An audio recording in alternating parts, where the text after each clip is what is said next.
అంటే cheap liquor విస్కీల ధర పెంచి ప్రజల మీద భారం వేస్తారా? ఎట్లొస్తుందో సమాధానం చెప్పండి. స్ట్రైట్గా అడుగుతున్నాను నేను. సో మొత్తంగా ఈ ఎక్సైజ్ ఆదాయాన్ని దయచేసి ప్రజలను, ఈ తెలంగాణను బొందలగడ్డ తెలంగాణ చేయకండి. బెల్ట్ షాపులు ఎత్తేయండి. ఈ ఆదాయాన్ని ఇంకో రూపంలో ప్రయత్నం చేయండి. కానీ ఎక్సైజ్ ఆదాయాన్ని పెంచి పేదలకు, ప్రజల మీద భారం వేయొద్దు, మద్యాన్ని ప్రోత్సహించొద్దని మీ ద్వారా ప్రభుత్వానికి విజ్ఞప్తి చేస్తున్నా. అధ్యక్ష అన్నా, నేను ఇంకా 5 పైసలే మాట్లాడింది, చాలా చెప్పేది రాగుంది. అధ్యక్ష, ఇకపోతే బడ్జెట్లో భాయ్సాబ్ కొత్త సభ్యులు చాలా మంది ఉన్నారు. నేనేం గర్వంగా ఫీల్ అవుతలేను. నాకు కూడా అర్థం కావడానికి 10 ఏళ్ళు పట్టింది. వినండి, వింటే మీకు కూడా నాలెడ్జ్ వస్తుంది. ఫ్యూచర్లో మీరు కూడా బాగా మాట్లాడడానికి ఉపయోగపడుతుంది. నేను చెప్పే దాంట్లో తప్పు ఉంటే you will get an opportunity. Congress party తరఫున కూడా 2 సభ్యులు మాట్లాడడానికి అవకాశం ఉంటుంది. నా తప్పులు ఉంటే మీరు ఎత్తి చూపండి, మాట్లాడండి. వినడం ద్వారా మేము కూడా ఈ సభలో అక్కడ కూర్చొని విని నేర్చుకున్న వాళ్ళమే. చాలా సందర్భాలు ఎవరికి ఈ సభలో రాగానే నాలెడ్జ్ రాదు. వినడం ద్వారా మనం అర్థం చేసుకొని నాలెడ్జ్ అనేది గెయిన్ చేయాలి. కొంచెం ఓపికగా వింటే మీకు కూడా ఉపయోగపడుతుంది. నేను తప్పు ఉంటే మీరు చెప్పండి. Don't disturb me please. అధ్యక్ష నాన్ ట్యాక్స్ రెవెన్యూ భాయ్ సాబ్, నేను మంచిగా బడ్జెట్ మీద మాట్లాడుతున్నా, డిస్టర్బ్ చేయకండి. Non tax revenue speaker sir, సభను ఆర్డర్లో పెట్టండి సార్. నేను ఆర్డర్లో మాట్లాడుతున్నా, మంచిగా వాళ్ళని ఆర్డర్లో పెట్టండి సార్ కొద్దిగా. నాన్ ట్యాక్స్ రెవెన్యూలో పోయిన సంవత్సరం మనకు వచ్చింది 23,819 కోట్లు. ఈ సంవత్సరం గౌరవనీయులైన ఆర్థిక మంత్రి గారు 35,208 కోట్లు నాన్ ట్యాక్స్ రెవెన్యూ వస్తుందని బడ్జెట్లో పెట్టారు. నాన్ ట్యాక్స్ రెవెన్యూలో మనకు ఉండేది మేజర్గా రాష్ట్రానికి వచ్చేది ఒక మైనింగ్. అధ్యక్ష, అఫ్ కోర్స్ ఆ మైనింగ్లో కూడా చాలా ఎక్కువ పెట్టినారు, 1,000-2,000 కోట్లు. అదంతా ప్రాక్టికల్గా లేదు. ఒకవైపు బిల్డింగ్ కన్స్ట్రక్షన్ యాక్టివిటీ తగ్గింది, శాండ్ సేల్స్ తగ్గినాయి, మెటల్ సేల్స్ తగ్గినాయి, గ్రానైట్ కరీంనగర్ అయితే మొత్తం బంద్ అయిపోయింది. సరే, అది అంత ఈజీగా లేదు. క్యాపిటల్ ఎక్స్పెండిచర్ చాలా తక్కువ పెట్టిన బడ్జెట్లో. అది ఒక రకంగా మైనింగ్లో మీరు పెట్టిన ఆదాయం కూడా అంత రియలిస్టిక్గా లేదు. ఇకపోతే ఇంకో అన్నిటికంటే ముఖ్యమైనది, ఇది బహుశా మా సభ్యులు మంచిగా వినాలి. మేము గతంలో రెవెన్యూ రిసోర్స్ మొబిలైజేషన్ కింద ఒక 6,000 కోట్ల రూపాయల భూములు అమ్మాం. రాష్ట్రంలో రైతులకు రుణమాఫీ చేయాలని మేము భూములు అమ్మాం. అప్పుడు ఇదే కాంగ్రెస్ పార్టీ నాయకులు, మన సభానాయకులు రేవంత్ రెడ్డి గారు ఏమన్నారంటే, భూములు పెద్దలు ఇచ్చిన ఆస్తి, మన సోకుల కోసమో మనం బతకడానికో మనము భూములు అమ్మవద్దు అని నాడు ముఖ్యమంత్రి గారు చెప్పారు. ఇక మా బట్టన్న కూడా ఇదే సభలో మాట్లాడుతూ చాలా తీవ్రమైన ఆరోపణలు మా మీద ఒంటికాల మీద లేచిండు. ఇదే శ్రీధర్ బాబు గారు, బట్టి విక్రమార్క గారు, మీరు భూములు ఎట్లా అమ్ముతారు, భూములు అమ్ముతారా అని కోట్లల్లో కేసులు వేసిండ్రు, సభలు తిట్టిండ్రు, బయట తెచ్చిండ్రు, రచ్చరచ్చ చేసిండ్రు. కానీ ఈ బడ్జెట్లో ఏం పెట్టారు తెలుసా అధ్యక్ష? 10,000 కోట్ల రూపాయలు భూములు అమ్మడం ద్వారా రెవెన్యూ సమీకరిస్తామని గౌరవనీయులైన ఆర్థిక మంత్రి గారు చెప్పారు. Is it not dual stand? Is it not double standards? ఆ రోజేమో భూములు అమ్మితే వ్యతిరేకిస్తారు, మేము అమ్మింది కొద్దిగా, మీరైతే ఏకంగా 24,000 కోట్లు మేము భూములు అమ్మడం ద్వారా ప్రత్యేకంగా సాధిస్తామని బడ్జెట్లో పెట్టారు. అధ్యక్ష, బడ్జెట్లో ఏం పెట్టారు? 10,000 కోట్ల రూపాయలు భూములు అమ్మి సాధిస్తారట, మరో 14,000 కోట్లు అడిషనల్ రెవెన్యూ మొబిలైజేషన్ అని పేర్కొన్నారు. నేను అంటున్నా, శాసనసభ కంటే పెద్దదేంది అధ్యక్ష? ఏంటిది ఆ 14,000 కోట్లు అడిషనల్ రెవెన్యూ మొబిలైజేషన్? ఏ రకంగా వస్తుంది? మీరు ఈ సభకు కూడా చెప్పనంత బ్రహ్మ పదార్థం ఏంది? ఆర్థిక మంత్రి గారు సమాధానం చెప్పేటప్పుడు ఈ 10,000 ఎట్లా, ఏ భూములు అమ్ముతారు, ఏ రకంగా అమ్ముతారు, ఈ 14,000 కోట్లు అడిషనల్ రెవెన్యూ మొబిలైజేషన్ ఏ రకంగా వస్తుంది, ఈ 24,000 కోట్ల రూపాయలు ఎట్లా చేస్తారో కూడా వారి సమాధానంలో చెప్పాలని నేను కోరుతా ఉన్నా. అధ్యక్ష, ఈ భూములు అమ్మడం వద్దని మీరు మాట్లాడారు. నిజంగా మీ మాట మీద మీకు గౌరవం ఉంటే, ఆనాడు మీరు చెప్పిన మాట నిజమైతే దీన్ని ఉపసంహరించుకోవాలని చెప్పి కూడా మీ ద్వారా విజ్ఞప్తి చేస్తా ఉన్నా. అధ్యక్ష, మొత్తంగా నాన్ ట్యాక్స్ రెవెన్యూ 35,000 కోట్లు, అందులో 24,000 కోట్లు భూములు అమ్ముతారట. మరి ఎట్లా అమ్ముతుందా? ఒకవైపు ఆర్థిక మాంద్యం ఉంది. హైదరాబాద్లో ఎవరైనా పెళ్లికో ఆరోగ్యపరంగానో అర్జెంటుగా ప్లాట్ అమ్ముకుందామంటే అమ్మని పరిస్థితి వచ్చింది. సరే, దానికి కారణాలు మీరే, దాన్ని లోతుకుపోతే అది మళ్ళీ పాలిటిక్స్ అవుతుంది, కానీ ఇంకోసారి మాట్లాడతారు. అధ్యక్ష, అంటే ఓవరాల్గా చూస్తే గ్రాంట్ ఇన్ ఎయిడ్ కేంద్ర ప్రభుత్వం నుంచి వచ్చే దాంట్లో 12,000 కోట్లు ఎక్కువ పెట్టుకున్నారు. అదేవిధంగా నాన్ ట్యాక్స్ రెవెన్యూలో కూడా రానటువంటి 35,000 కోట్ల రూపాయలు పెట్టే ప్రయత్నం చేశారు. ట్యాక్స్ రెవెన్యూలో అటు ఎక్సైజ్లో 7,000 కోట్లు ఆదాయం పెంచుతామంటారు, స్టాంప్స్ అండ్ రిజిస్ట్రేషన్లో 4,000 కోట్లు పెంచుతామంటారు. అంటే ఇవన్నీ కూడా అన్రియలిస్టిక్గా బడ్జెట్ ప్రిపరేషన్ అనేటువంటిది జరిగిందనేటువంటిది జరుగుతూ ఉంది అధ్యక్ష. బాధ ఏంటంటే అధ్యక్ష, ఒకవైపేమో రానటువంటి ఆచరణ సాధ్యం కానటువంటి ఆదాయాన్ని ఎక్కువ చేసి చూపించే ప్రయత్నం చేశారు, అంకెల కూర్పు చేశారు. ఇంకొక వైపేమో తప్పకుండా ఖర్చు పెట్టాల్సినటువంటి డబ్బు దాన్నేమో తక్కువ చేసి చూపే ప్రయత్నం చేశారు. అధ్యక్ష, మనం అందరం చూసాం, ఈవెన్ బడ్జెట్ బుక్లో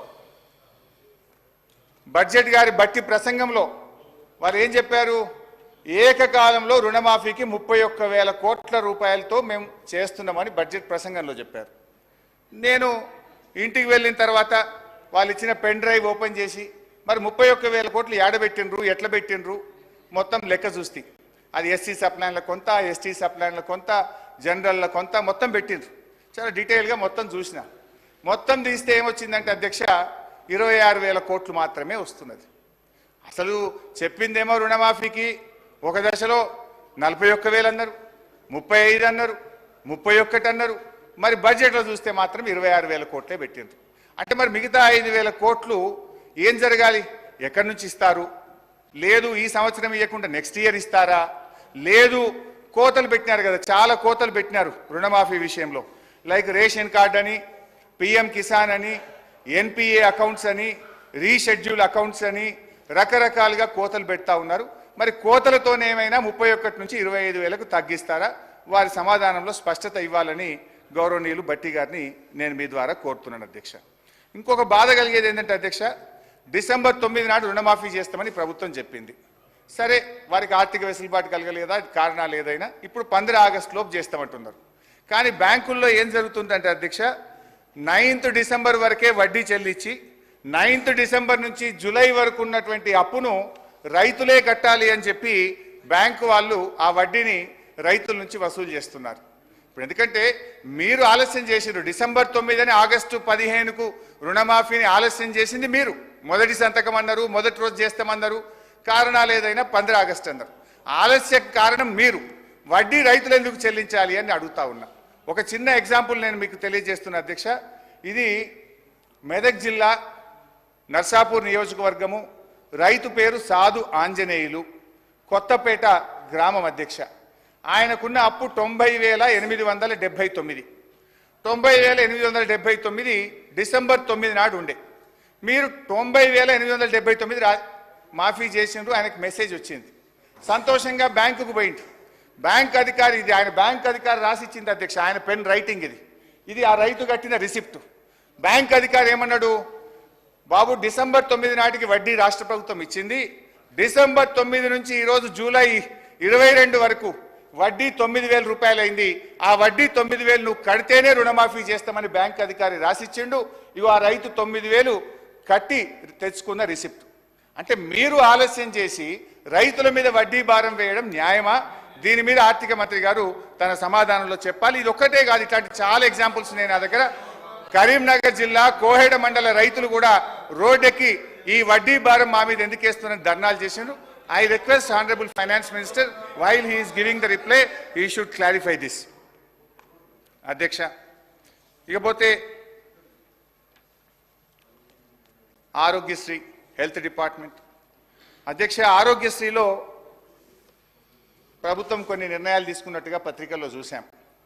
మేము ఆరోగ్యశ్రీ రేట్స్ను 20% పెంచామో నిర్ణయం తీసుకున్నారు, మంచిదే. ఇంకా కొన్ని వ్యాధులను కూడా యాడ్ చేశామని చెప్పారు, ఇంకా మంచిదే. 5 లక్షల నుంచి 10 లక్షల రూపాయలకు ఆరోగ్యశ్రీ యొక్క దాని స్కేల్ కూడా పెంచాం, 10 లక్షల దాకా ఉచిత వైద్యం చేసుకోవచ్చు అన్నారు, చాలా మంచిది. కానీ బడ్జెట్ చూస్తే పోయినసారి మేము 1,101 కోటి రూపాయలు పెడితే ఈసారి తగ్గించి 1,065 కోట్లు పెట్టారు. ఇది ఎట్లా సాధ్యమైంది?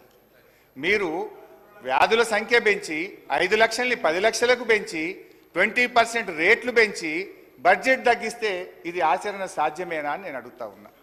అధ్యక్ష, ఇక్కడ ఒక చిన్న విషయం ప్రభుత్వం దృష్టికి తెస్తా ఉన్నా.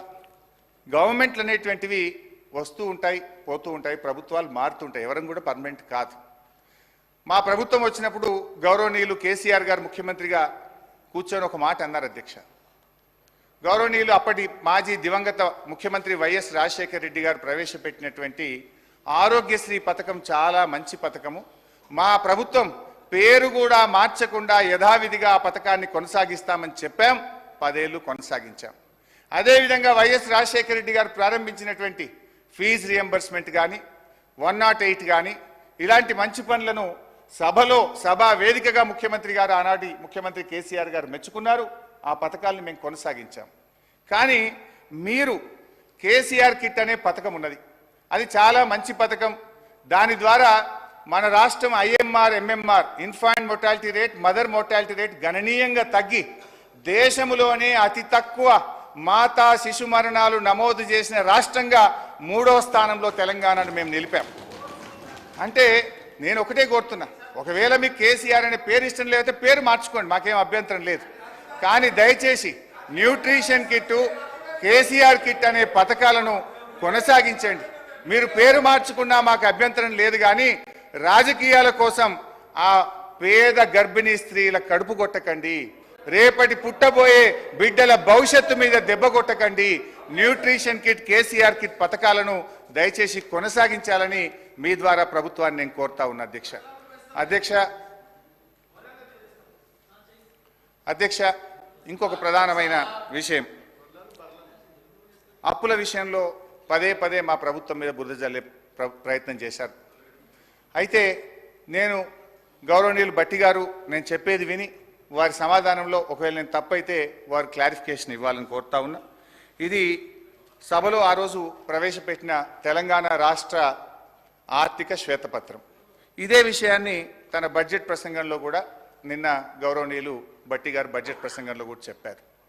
నేను సభ రికార్డు కూడా సెట్ చేయాలనుకుంటున్నా, వాస్తవాలు కూడా మీ ముందు, మీ ద్వారా గౌరవ ప్రభుత్వం ముందు, ప్రజల ముందు పెట్టాలనుకుంటున్నా. అధ్యక్ష, బీఆర్ఎస్ ప్రభుత్వం 6,71,757 కోట్ల రూపాయల అప్పు చేసిందని పదే సభలో బయట కూడా చెప్తా ఉన్నారు. నిన్న బడ్జెట్ ప్రసంగంలో కూడా చెప్పారు. డిసెంబర్ 23 నాడు మీరు విడుదల చేసిన శ్వేతపత్రంలో 4 రకాల అప్పులను మీరు చూపించారు. అందులో 2 రకాల అప్పులేమో రాష్ట్ర ప్రభుత్వం చెల్లించాల్సినటువంటి అప్పులు, 2 రకాల అప్పులేమో రాష్ట్ర ప్రభుత్వం చెల్లించదు, రాష్ట్ర ప్రభుత్వం మీద భారం లేనటువంటి అప్పులు. అందులో అధ్యక్ష, గవర్నమెంటు హామీ లేనిది, ప్రభుత్వం చెల్లించనిది 59,414 కోట్లు. గవర్నమెంట్ హామీ ఉండి ప్రభుత్వం చెల్లించవలసిన అవసరం లేనిది 95,462 కోట్లు. ఈ రెండు కలిపితే 1,54,876 కోట్లు. అంటే మీరు చెప్పిన 6,71,757లో ఈ 1,54,876 కోట్లు తీసేస్తే అది 5,16,881 కోట్లు.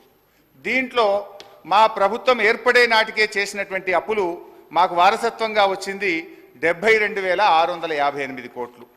దాన్ని కూడా తీసేసినప్పుడు 4,44,223 కోట్లు. ఈ 4,44,233 కోట్లలో వారసత్వంగా ఉమ్మడి ఆంధ్రప్రదేశ్ ప్రభుత్వం నుంచి వచ్చిన, అంటే ప్రభుత్వము హామీ ఇచ్చి ప్రభుత్వమే చెల్లించేటువంటి ఎస్పీవీకి సంబంధించిన 11,609 కోట్లు ఉన్నాయి. దాన్ని కూడా మనం తొలగించినట్టయితే 4,32,614 కోట్లు. మీరు శ్వేతపత్రంలో కూడా కొంచెం ఇంటెలిజెంట్గా పెట్టారు. అది ఏం పెట్టారంటే, మా ప్రభుత్వం దిగిపోయే నాటికి ఎంత ఉంటుందో పెడితే బాగుండు. వీళ్ళు ఏం పెట్టిండ్రు, ఎఫ్ఆర్బిఎం లోన్స్ 2023-24 బిఈ, అంటే మేము డిసెంబర్లోనే మీ గవర్నమెంట్ వచ్చింది, డిసెంబర్, జనవరి, ఫిబ్రవరి, మార్చ్ 4 నెలల్లో తీసుకుపోయే అప్పును కూడా మా ఖాతాలు వేసిండ్రు. గ్రేట్. అయితే ఆ డబ్బు ఎంత అంటే 6,115 కోట్లు. ఈ 6,115 కూడా తీసేస్తే నెట్ మా 10 ఏళ్ల పాలనలో తెచ్చిన అప్పు 4,26,499 కోట్లు. వాస్తవం ఇదైతే ఒకవైపు 7,000 కోట్లు 7,000 కోట్లు అని చెప్పి ఒక 7 లక్షల కోట్లని దుష్ప్రచారం చేస్తూ ఉన్నారు. అయితే ఇక్కడ అధ్యక్ష కొన్ని విషయాలు కూడా వారికి చాలా అనుభవం ఉంది, సభలో కూడా ఉన్నారు, నేను అక్కడ ఆర్థిక మంత్రిగా ఉన్నప్పుడు అనేక సందర్భాల్లో బట్టి విక్రమార్క గారు సిఎల్పి నాయకుడిగా మాట్లాడుతుండేవారు.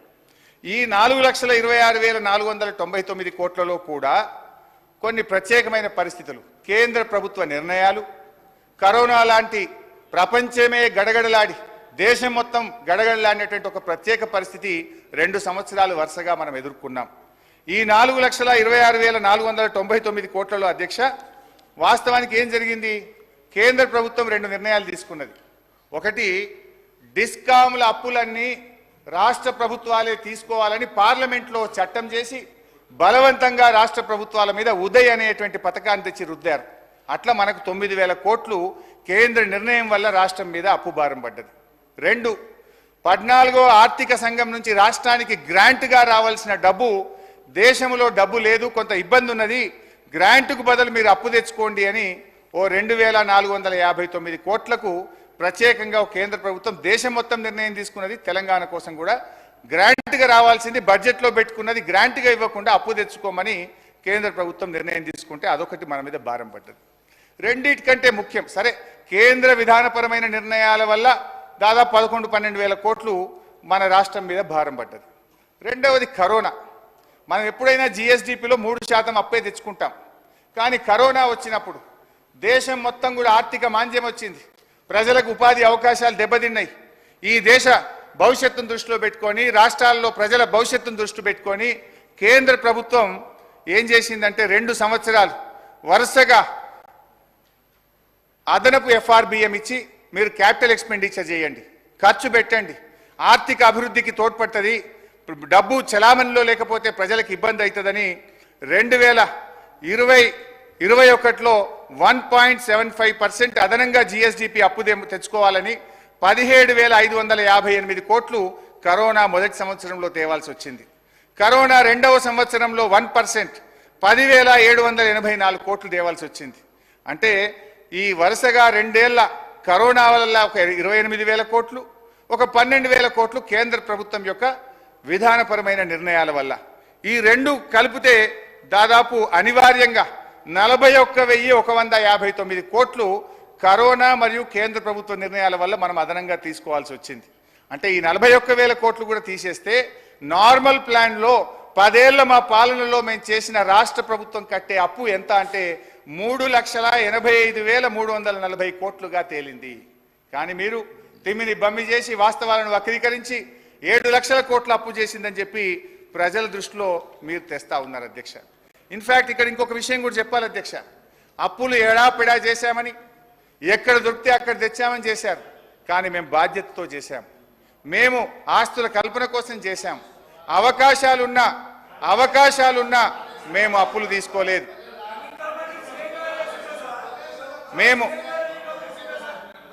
మేము సార్ వద్దు, మీరు ఆగండి.